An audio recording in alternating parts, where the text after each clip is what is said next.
I graduated from Derby, 1990, with a degree in photography. I've been working as a commercial photographer. Things have changed over the years. I've reinvented myself a couple of times. I now specialise, I have a darkroom, I specialise in 19th century photographic printing, and I make platinum prints. As well as I continue to make photographs for myself. I print them for myself and sell them, and I make photographs prints for other people such as Magnum, the Baltic Gallery, private photographers, and that's where I am now. And I teach part-time here at Derby in 19th century photographic printing. Gosh, these days it's very different, because when I started in photography, this is pre-digital, we used to, we would meet up, at labs. The photographic lab, of course, they've gone. But we'd take our films in, you could have them processed in 2 hours, and then we'd meet down in the pub in London. Friday, nobody goes home Friday night, they always go to the pub first. You knew where some creative directors drank, so that's where we'd go to network and functions like that. I think it's very different now, though, and networking on the internet is a different thing, but maybe it's a better thing, I don't know. Now, again, it's incredibly different. In the old days, we all used to try and get work as an assistant, as freelance or as a full-time assistant, and it's still a vital thing to do. That's where you get in your experience, that's where you make your contacts. But now we see photographers simply making their own work, uploading it onto the internet, using Facebook, Twitter, incredibly well, and then making contacts and getting work that way. 2 photographers I can think of, one, Laura Jade, very successful, making a lot of work. She's using The Observer recently, did a campaign for them, all done on the back of social media. I think the fact that I can reinvent, I've done it, well, 3 times now, and I think photographers, particularly photographers, have got to do this. You've got to be able to see what's happening, see the trends, and reinvent. And my platinum printing business now is an example of that.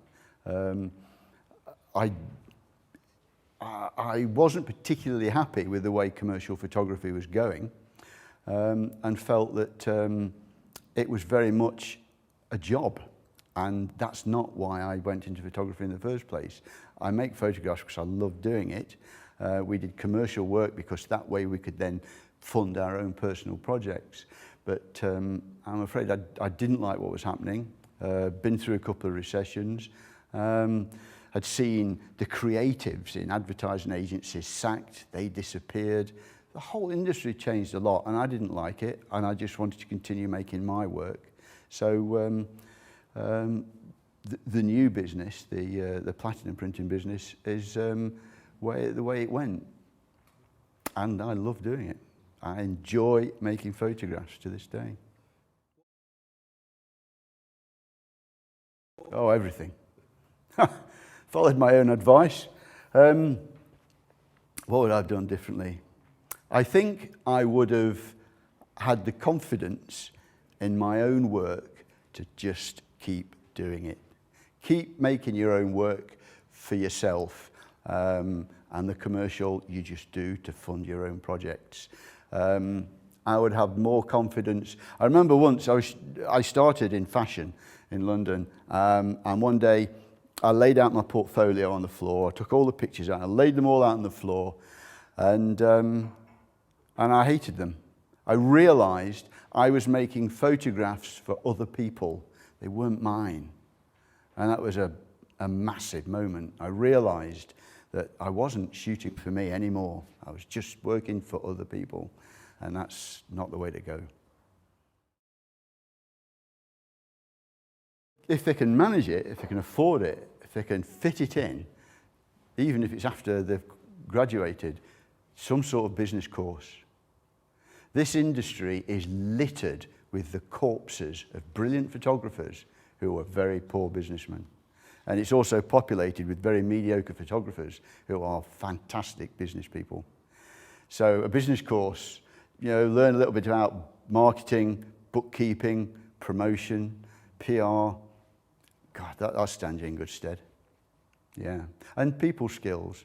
You've got to be good at dealing with people. This business, any business where you're dealing with other people, is about business skills, And you've got to be able to deal with all sorts of characters. A little anecdote.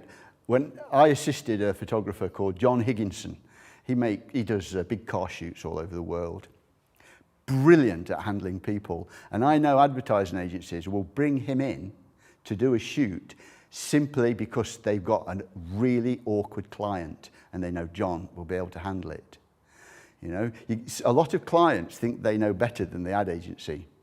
They think they know what's best. And yet they've got an ad agency you're paying a lot of money for, who are really in touch with modern trends, who know what's happening, and they've got a great campaign lined up, and the client sometimes will just say, no, that's rubbish, I'm not having that. But John Higginson could take that client and very gently ease them into his and the ad agency's idea. He'll say, let me just show you this. Can we just work on this? Let's move that round there, put this in here. And before long, they're shooting exactly what the ad agency wanted. And what's more, the client thinks it was his idea. Brilliant. People skills, dead important.